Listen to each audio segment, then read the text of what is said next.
Hi అండి, నమస్తే. Welcome back to our channel. ఈరోజు వీడియోలో చాక్లెట్స్ని ఇంట్లోనే సింపుల్గా ఏ విధంగా తయారు చేసుకోవాలో చూపిస్తాను. మనకి ఇంట్లో బర్త్డే ఫంక్షన్స్ అలాగే చిన్న చిన్న అకేషన్స్కి మనం ఇంట్లోనే తయారు చేసుకోవచ్చు.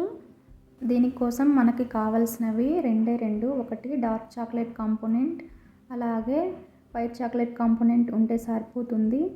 ఇవి మనకు సూపర్ మార్కెట్లో దొరుకుతాయి. నేను తీసుకున్న quantity ratio 200 grams dark chocolate component, 50 grams white chocolate component తీసుకున్నాను. మనం తీసుకున్న ఈ 200 గ్రామ్స్ డార్క్ చాక్లెట్ కాంపోనెంట్ని వీడియోలో చూపిస్తున్న విధంగా ఇలా సన్నగా కట్ చేసుకొని తీసుకోవాలి.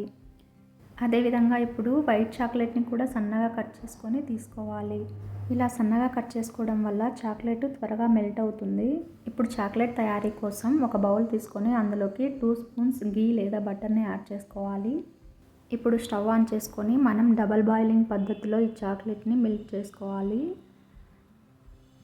ముందుగా స్టవ్ మీద ఒక బౌల్లో వాటర్ని యాడ్ చేసుకొని తర్వాత ఆ బౌల్ మీద ఇంకొక బౌల్ని పెట్టుకొని ఇప్పుడు అందులో మనము కట్ చేసి పెట్టుకున్న వైట్ చాక్లెట్ని అలాగే డార్క్ చాక్లెట్ని యాడ్ చేసుకోవాలి.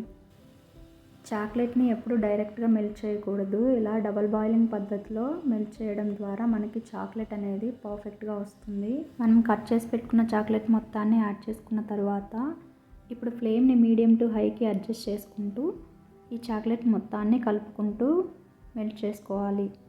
నేను తీసుకున్న డార్క్ చాక్లెట్ కాంపోనెంట్లో షుగర్ కంటెంట్ ఎక్కువ ఉండడం వల్ల నేనైతే షుగర్ యాడ్ చేయట్లేదు. మీకు తక్కువ అనిపించినట్లయితే మీరు కొంచెం ఈ టైంలో షుగర్ని యాడ్ చేసుకోండి. ఇక్కడ చూపిస్తున్న విధంగా చాక్లెట్ని ఈ విధంగా కరిగించుకున్న తర్వాత ఇప్పుడు స్టవ్ ఆఫ్ చేసుకొని దింపేసుకోవాలి. ఇప్పుడు ఒక సిలికాన్ మోల్డ్ని తీసుకొని ఇందులోకి మనము కరిగించుకున్న చాక్లెట్ మిశ్రమాన్ని యాడ్ చేసుకొని ఒక హాఫ్ అన్ అవర్ పాటు డీప్ ఫ్రిడ్జ్లో ఉంచుకుంటే మనకు చాక్లెట్స్ ఈజీగా రెడీ అయిపోతాయి. ఈ చాక్లెట్ మోల్డ్స్ మనకి డీమార్ట్లో కానీ సూపర్ మార్కెట్లో కానీ దొరుకుతాయి.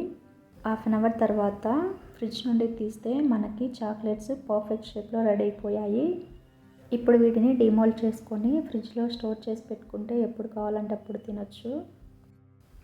ఇంట్లోనే ఎంతో ఈజీగా తయారు చేసుకునే ఈ చాక్లెట్ రెసిపీ మీకు నచ్చినట్లయితే మన ఛానల్ని సబ్స్క్రైబ్ చేసుకొని పక్కనే ఉన్న బెల్ ఐకాన్ని యాక్టివేట్ చేసుకోండి. Thank you for watching.